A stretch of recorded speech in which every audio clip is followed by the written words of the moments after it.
রিমঝিমি ধারাতে চাই মন হারাতে। না না বন্ধুরা, এই গরমে বৃষ্টির কথা শুনলে খুবই মনটা ভালো লাগে, কিন্তু আজকে আমি বৃষ্টির গান এমনি করলাম। এটা কিন্তু বৃষ্টি নয় বন্ধুরা, এটা আমার রান্নাঘরের কল খুলেছি যাতে কচু ডাঁটাগুলো ধোয়া হচ্ছে।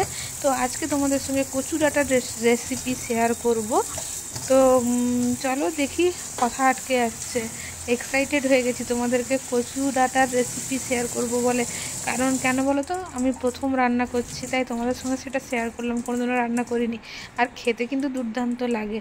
কিন্তু আমি রান্না করতে জানতাম না, আমি ইউটিউব দেখে শিখেছি, তো নিজে তৈরি করছি। তো দেখো কেমন করছি, আমি নিজেও জানি না কতটা কি ভালো হবে। তো যাই হোক, কচু ডাঁটাগুলো ভালো করে ছাড়িয়ে ধুয়ে নিলাম। ধুয়ে ভালো করে নুন, হলুদটা দিইনি, হলুদটা দিলে মনে হয় ভালো হতো রঙটা, তাই একটু কালো কালো রঙ হয়ে গেছিলো। নুন দিয়ে আমি সেদ্ধ করলাম, পরে ভাবলাম ওটাতে হলুদ দিলে ঠিক হতো।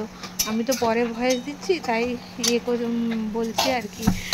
তো দেখো এখানে হলুদটা দিইনি বলে কালো কালো হয়ে গেছে। তো ভালো করে সেদ্ধ হয়ে গেছে, সেদ্ধ হয়ে ঝারিয়ে নিলাম জিনিসটা। তারপরে কড়াটা ভালো করে ধুয়ে এই সর্ষের তেল দিলাম। আর এই কচুর জিনিস সর্ষের তেল ছাড়া একদম মানায় না। তো সর্ষের তেল দিয়ে তাতে নুন লবণ দিয়ে চিংড়ি মাছগুলো ছেড়ে দেব। চিংড়ি মাছ দিয়ে কচু ডাঁটা করবো। তো চিংড়ি মাছ বা ইলিশ মাছ ছাড়া কচু ডাঁটা ঠিক যায় না, তাই না? তো চলো চিংড়ি মাছগুলো দিয়ে দিলাম।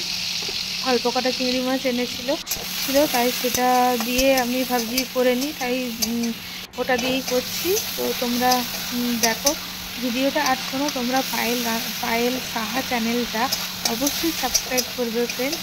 আর তোমরা এই দেখো, আমি চিংড়ি মাছগুলো ভেজে তুলে নিয়েছি, তারপরে সামান্য সরষের তেল দিয়ে কালো জিরে আর একটু রসুন থেতো করে সেটাতে দিলাম।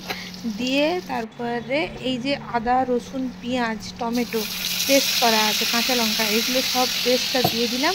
আর আমি কাঁচা লঙ্কা রান্না করতে বেশি ভালোবাসি। তো যাই হোক, কচুতে কাঁচা লঙ্কাটা বেশি যায়। কচু পাতা বলো, কচু ডাঁটা বলো, কাঁচা লঙ্কাটাই বেশি ভালো লাগে। আর এই যে দিয়ে দিলাম জিরে ধনে, আর এতে রসুনটাও একটু বেশি যায়। তো যাই হোক, ভালো করে সব মশলা দিয়ে, একটু কম পড়েছিল বলে আরেকটু দিয়ে দিলাম, দিয়ে ভালো করে কষিয়ে নিলাম, ভালো করে একদম। দিয়ে এই যে কচু ডাঁটাগুলো দিয়ে দিলাম সেদ্ধ করা। তো দেখো কচু ডাঁটাগুলো একটু হলুদ দিয়ে সেদ্ধ করলে এত কালো লাগতো না। ভুল হয়েছে ওটা আমার, তোমরা নুন হলুদ দিয়েই সিদ্ধ করবে। তো যাই হোক, চিংড়ি মাছগুলো দিয়ে দিলাম, দিয়ে ভালো করে নাড়িয়ে নাড়িয়ে ঢাকা দিয়ে দেবো। এখন চিংড়ি মাছ থেকে কিছুটা, চিংড়ি মাছগুলো খুব হালকা করে ভাজতে হবে, বেশি নয়।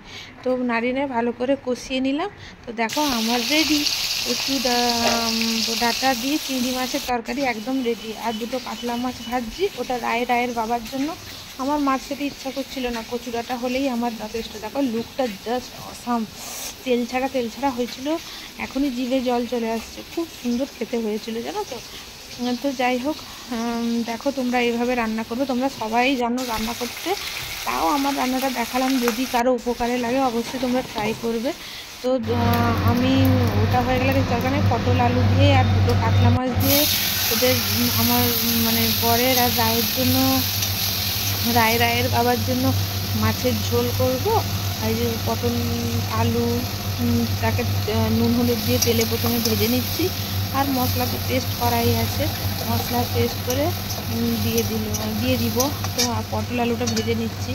আর যা বলছিলাম, আমি ওইটা দিয়ে খাবো, আর আমি ডিম ভাজা খাবো, ডিম খেতে ইচ্ছে করছিল, তাই আমি আর আমার মাছটা করিনি।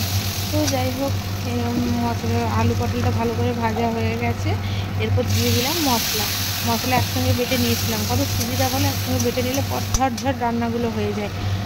মশলা বাটা আর আনাজ কাটা থাকলে রান্না করতে সত্যি বেশিক্ষণ টাইম লাগে না। আর এই যে জিরে ধনে আমার তো ভেজে গুঁড়ো করাই থাকে, সব মশলা সব তরকারিতে একটু করে দিয়ে দিই। তো যাই হোক, আমি একটু শুকনো খোলায় নাড়িয়ে আমি গুঁড়ো করে কৌটোই করে রেখে দিই জিরে ধনে একসঙ্গে। তো যাই হোক, এই যে ভালো করে ভাজা হয়ে ঝোল হয়ে গেল, মশলা দিয়ে দিলাম, আর একটু কাশ্মীরি রেড চিলি দিয়েছিলাম, তার জন্য একটু লাল লাল হয়েছে, আর টমেটোও পড়েছে, নাহলে লঙ্কা দিইনি। রাই খাবে তো, রায়ের বাবার জন্য এটা তৈরি হয়ে গেল। তো দেখো কি সুন্দর রান্নাটা হয়েছিল জানো তো, মাছ দিয়ে পটল আলু দিয়ে যে ঝোলটা। তো কেমন লাগলো